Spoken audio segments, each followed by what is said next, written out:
رسول الله يا هدي يا بشير يا طبيب.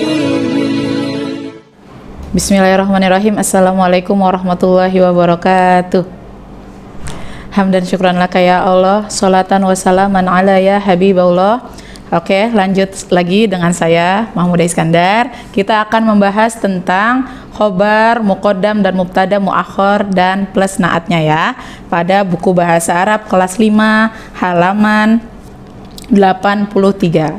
Oke, kita akan membahas tentang khobar, muqaddam dan mubtada, muakhir dan naat. Khobar yang didahulukan dan mubtada yang diakhirkan. Biasanya kita kalau selalu mendengar kalimat-kalimat syibhul jumlah ya, biasanya itu mubtada selalu ada di depan dan khobar selalu ada di belakang. Nah, pembahasan kita yang sekarang ini beda. Khobarnya di depan dan mubtadanya diakhirkan. Ya, kita lanjut ke pembahasannya. Lihat. Di sini halaman 83. Pengertian mubtada dan khobar telah dikemukakan pada bab sebelumnya. Pada dasarnya, setiap mubtada terletak di awal kalimat atau jumlah. Akan tetapi, ada kalanya khobar diletakkan sebelum mubtada dan mubtada diakhirkan sesudah khobar. 1. Khobar boleh didahulukan sebelum mubtada jika mubtada berupa isim ma'rifat, sedangkan khobarnya berbentuk syibhul jumlah. Nah, lihat di sini. Nomor 1, contohnya adalah al-misbahu tahta as-saqfi. Artinya lampu itu di bawah atap. Nah, ini kita didahulukan itu khobarnya. Al-misbahunya itu sebagai khobar dan tahta as-saqfinya itu sebagai mubtada muakhir. Kenapa? Karena di awalnya kita harus isim ma'rifat. Kalau isim ma'rifat itu ialah depannya tanda-tandanya ialah ada tambahan alif lam. Seperti alif lam, alif dan lamnya di depan. Tidak seperti kosakata biasa, tetapi dia ada tambahan alif lamnya. Lalu al-misbahu tata sakfi dan diakhirkan dengan kasroh. Kenapa kasroh? Nah, karena di sini ialah sudah berbentuk syibhul jumlah. Sudah berbentuk syibhul jumlah yaitu khobar, muqaddam dan mubtada muakhir. Nah, atau contohnya seperti ini. Tahta as-saqfi al-misbahu. Di bawah atap itu ada lampu. Nah, kita boleh nih tahta as-saqfinya itu sebagai khobar muqaddam, al-misbahunya itu sebagai mubtada muakhir dan diakhirkan domah. Nah, kenapa Bu yang ini kasroh, yang ini domah? Karena ini diawalkan dengan zorof. Tahta as-saqfi itu didahulukan zorof, jadi diakhirkan itu domah. Lanjut yang kedua, khobar harus didahulukan sebelum mubtada dengan syarat sebagai berikut. A. Mubtada berupa isim nakiroh sedangkan khobarnya berbentuk syibhul jumlah. Contohnya fil maktabati kutubun. Lihat, khobar harus didahulukan sebelum mubtada, didahulukan, dan syarat sebagai berikut adalah mubtadanya diakhirkan. Fil maktabati kutubun, yang artinya di perpustakaan itu ada banyak buku. Nah, lanjut yang kedua. Yang B, khobar berupa kata tanya. Contohnya, aina kitabu, di mana bukuku? Ma ismuka, siapa namamu? Aina kitabuka, di mana bukumu? Aina qalamuka, di mana pensil kamu? Nah, itu jadi kalau misalnya mau berbentuk khobar, muqaddam dan mubtada muakhir itu harus dia berbentuk kata tanya. Seperti itu. Kita akan membahas tentang nahwu shorof yang di kalimat 2 ini. Nah, perhatikan ya anak soleh. Lihat. Nomor 1, fil maktabati kutubun mutanawwi'atun. Di perpustakaan ada bermacam-macam buku. Nah, lihat di sini. Di sini dia kedudukannya sebagai khobar muqaddam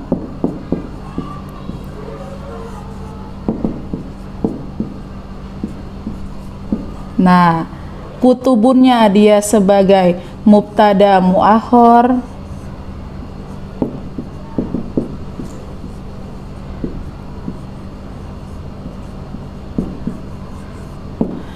Dan dia di sini sebagai naat.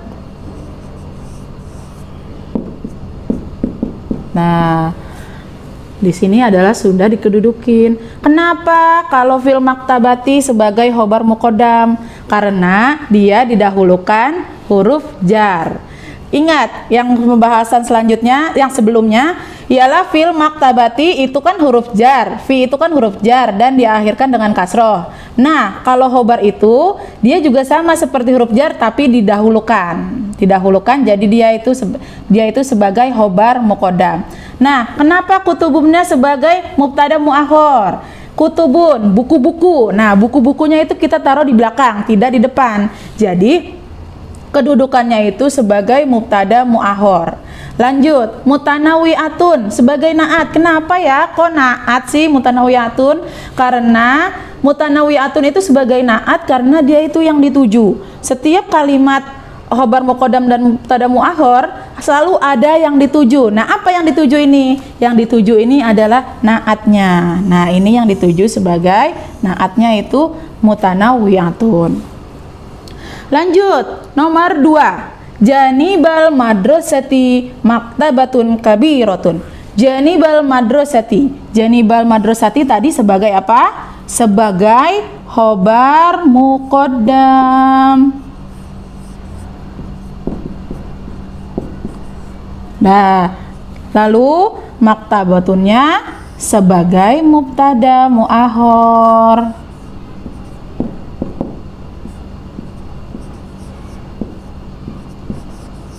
Dan kabirunnya sebagai naat.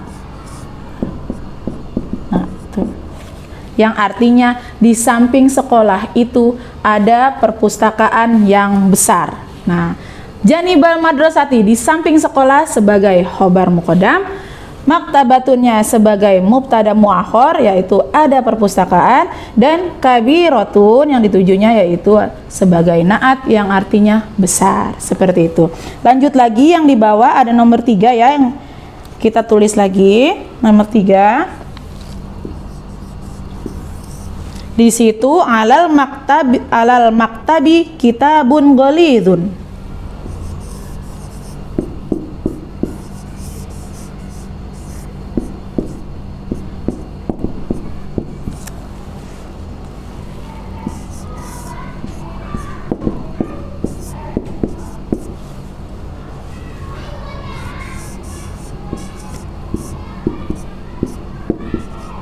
Nah, alal maktabi kitabun ghalidun. Ini dikasih ya, kurang ya-nya. Nah, kita lanjut lagi. Alal maktabi sebagai apa tadi? Sebagai khobar muqaddam.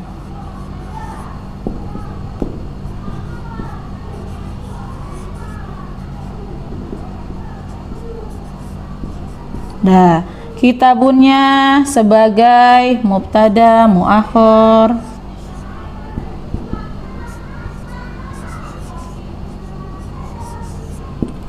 Dan golizunnya sebagai naat.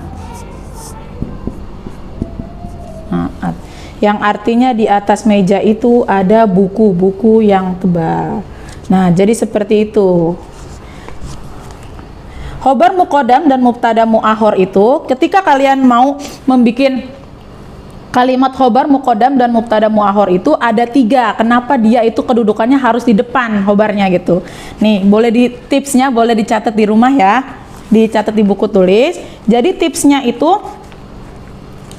1. Karena khobarnya merupakan isim istifham. Apa sih isim istifham?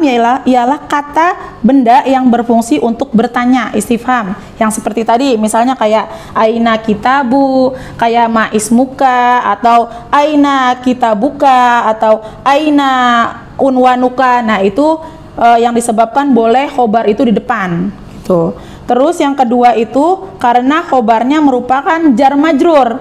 Kalau hurufnya jar majrur itu di depan, nah itu boleh di khobarnya didahulukan seperti tadi fil maktabati kutubun. Nah, itu boleh dia didahulukan khobarnya. Lanjut, yang ketiga, karena khobarnya merupakan dzorof. Dzorof itu ialah seperti menunjuk benda, misalnya di atas, di bawah, di samping, nah di dalam. Nah, itu kalimat dzorof itu boleh khobarnya itu di depan gitu. Contohnya amamal madrasati masjidun. Misalnya seperti qolamun tahta maktabi. Nah, seperti itu bisa. Terus apalagi kayak saburatun amamal fasli. Nah, jadi seperti itu kalau dzorof itu ditunjuk.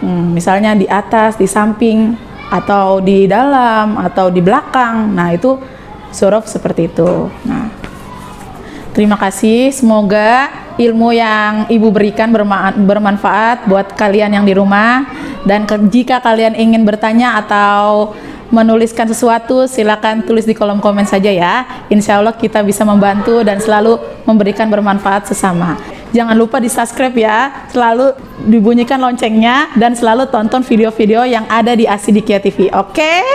Wassalamualaikum warahmatullahi wabarakatuh.